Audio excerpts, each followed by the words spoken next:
It's Saturday, August 8th, 2025, approximately 7 o'clock in the morning. So, this story is about, living with my sister. She's my youngest sister, very nice person.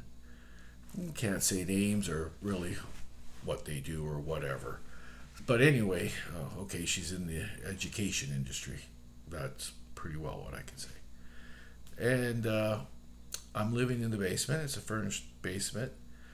And this story right now we're going to do is about Halloween. And she's got these little fireplaces in the back where they're like little pits, and you build a fire in it. And on Halloween evening, after all the trick or treaters have left and everything, I was doing that. And she's not really home a lot. She likes to travel and go places and stuff like that. So it's really a change for me because I'm usually living with a whole bunch of people at home, mom, dad, all my brothers and sisters and stuff like that. So it's a little bit of a change, which is kind of nice, some privacy and.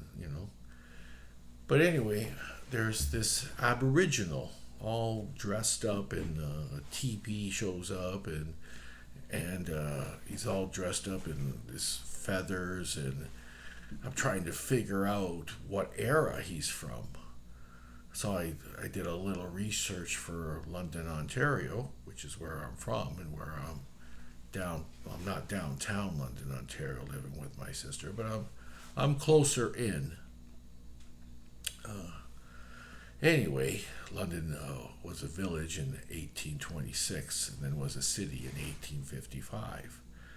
But this person passed away before then, and then I found out that there's been people in London, well, the London region for almost 10,000 years, like Aboriginals, the people that were here before all the Europeans that got here. But anyway, to get on with my story, I started talking to him, and he's any language in the spirit language, it's just universal. It'll come to whatever language I'm communicating in. I speak fluent Italian, tiny bit of French, and fluent English. But it was coming in English to me from this Aboriginal, and it wasn't the same language that he was speaking to me. So, when it is a language that is different than my language, there is little gaps in it that I have to fill in or understand or communicate with the spirit to let him know that is a different era. So anyway, I found out how he died. He said to me, he goes, well, I was eating dinner. I just went to my daughter's wedding, and she's pregnant. And I guess that's kind of normal in the Aboriginal world at that time, because I'm not sure when he passed away. But I'm not sure because of the language that he's speaking. It is broken to English to me, but there's little gaps in it. That his wife died giving birth to his daughter, and then his daughter got married and is having a baby. And so he doesn't have a wife anymore. He's living in this teepee by himself, and his daughter's having a baby. So he's home, and he's waiting for to go see the baby when it's born, and this will be his grandchild. You know, big thing for him. But anyway, I found out he passed away because he says he points to his chest, and he goes, "Then I was no more."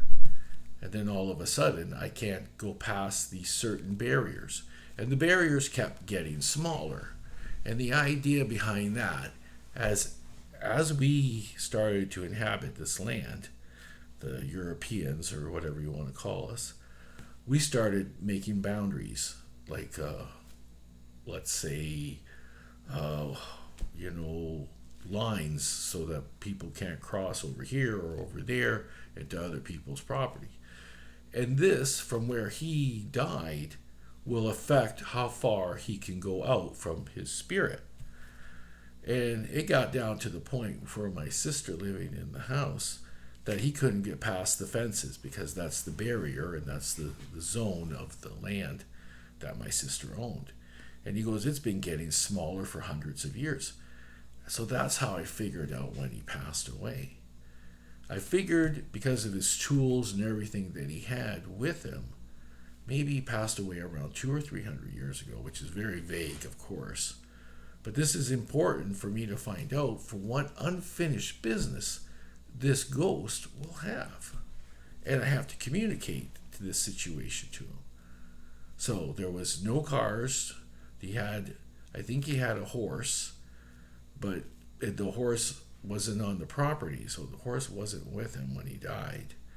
But a lot of times they'll keep the horse a little further away from, the campsite or the teepee or whatever where he's living. And it is a teepee. And so I'm not 100% sure how far back he died. But I need to know a little bit close because I need to know what his issue is for not moving on. Because I asked him if he saw the light. And he said yes. I said, why don't you go into the light? He goes, well, I want to see my grandchildren. I don't want to go into the light till I see them. And I said to myself, but that's like 200 or 300 years ago at least. So he's trying to help me figure out the time zone now too. So he's working, he's got a tomahawk, and he's got other items, but I need to know the zone. So I keep asking him what was around him when this was going on. He said, well, the area was all farmland, and then later on it started getting developed. But I said, did you pass away before that? He goes, no, it was all clear. There was almost nobody there. The odd European person would be visiting here and there, but it wasn't a village yet. And so I tried to figure out in history how far ago we came to London, Ontario. And so I figured out it was around the 1700s before anybody came to London. And that's what we figured out, because he didn't even know what a gun was.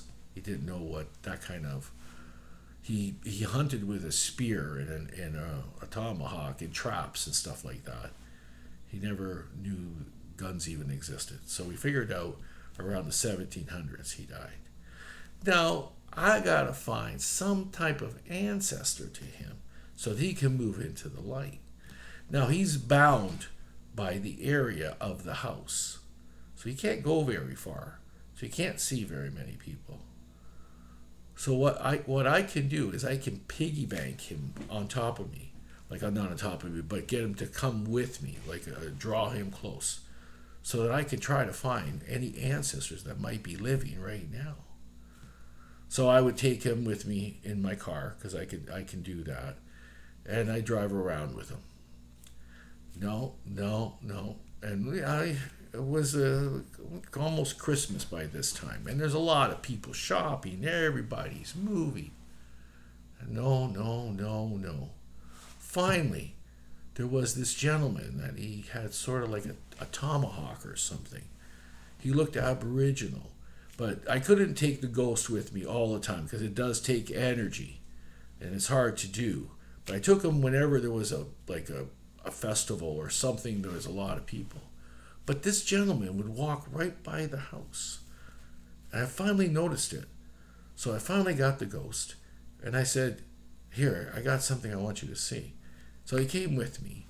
And I showed him this individual. And he goes, that's a relative. That's one of my grandchildren.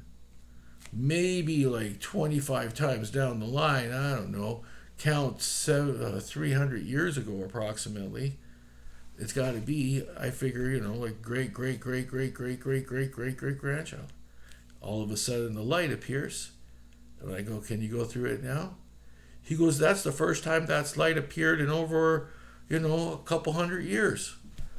And then all of a sudden, he went through the light. Now, why that light appeared at that particular time? It's because his ancestors, as they were growing, were around the area. And they were trying to show him that we're here, we're thriving, we're surviving. But he did not recognize it until I came along and showed him that this is what it is, and that is your ancestor. All right, that's my story for now. I'll talk to you later, Birdy.